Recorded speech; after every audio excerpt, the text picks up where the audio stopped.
Now, the next one I remember was really powerful for you. Yeah, it was super interesting. Yeah, this one's Well, ableism. yeah, let's read it first, and then we'll dive into why it's powerful. Yes, ableism. Also, the con artist fallacy, the Dac, da, Dacoit, Dacoit fallacy, shearing, the Sheeple, profiteering, quote unquote, vulture capitalism, quote unquote, wealth is disease and I am the cure. A corrupt argument from ethos, so social context, arguing that because someone is intellectually slower, physically or emotionally less capable, less ambitious, less aggressive, older or less healthy, or simply more trusting or less lucky than others, he or she or they naturally deserves less in life and may be freely victimized by those who are luckier, quicker, younger, stronger, healthier, greedier, more powerful, less normal, or more gifted, or who simply have more immediate felt need for money, often involving some form of addiction. This fallacy is a softer, quote unquote, argument ad baculum. When challenged, those who practice this fallacy seem to most often shrug their shoulders and mumble, quote unquote, life is rough and you gotta be tough. Or, quote, you gotta do what you gotta do to get ahead in this world. Or, quote, it's no skin off my nose. Or, quote, that's free enterprise. Or finally, quote, that's the way life is, or similar. Very good. And then, just so everyone else knows, argument ad baculum is essentially argument from power. So just because you are more powerful, you are also more deserving of it, and you are more correct. Got it. Understood. It's a Yeah, you very want me to short go into version of like that. why this one for me was like why in the last conversation how and why it brought things up. Yeah, yeah. Yeah, so for me this was interesting because it's like I understand what the argument was saying, and it's like the argument saying I think what we came down to is that it's discussing the concept of like that which someone deserves in life, like the concept of deservedness. And I think under that context, we were like what I came to was like, oh yeah, I know I don't believe that one person deserves more than another based off of where they are.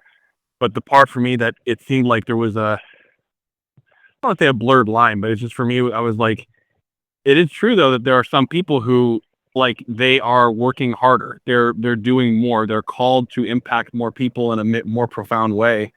And those people, because of the work they're putting in, they they are getting rewarded. Not that they deserve to be rewarded, but it's just a fact that if they are doing more, they will likely be rewarded more than those who are doing less. And it was like, um, yeah, I just remember that for whatever reason, this one was like that's where I got stuck for a brief minute because it was like I do believe that if you're doing more, you will likely reap more reward.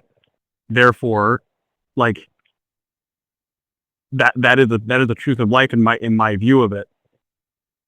But then we landed Go on ahead. deservedness being like it was actually about not necessarily about the truth of what is or what isn't, or about how things naturally work when it comes to when someone puts more energy into the system, or not more energy, more effort, and solves more problems for humanity, solves more problems for society.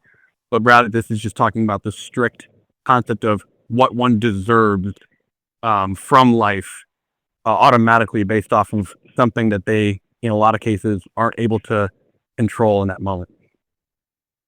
I think a new way I thought of it was this analogy of musical chairs and how every single round, the most likely the person that is most able, gets it first, and the people who are less able don't. It doesn't mean they're less deserving of a chair. It just that's unfortunately the way it is. And Right. the argument is because the way it is the way it is means that it's good, Yeah, and it's yeah. not. It's not good just because it's the way it is.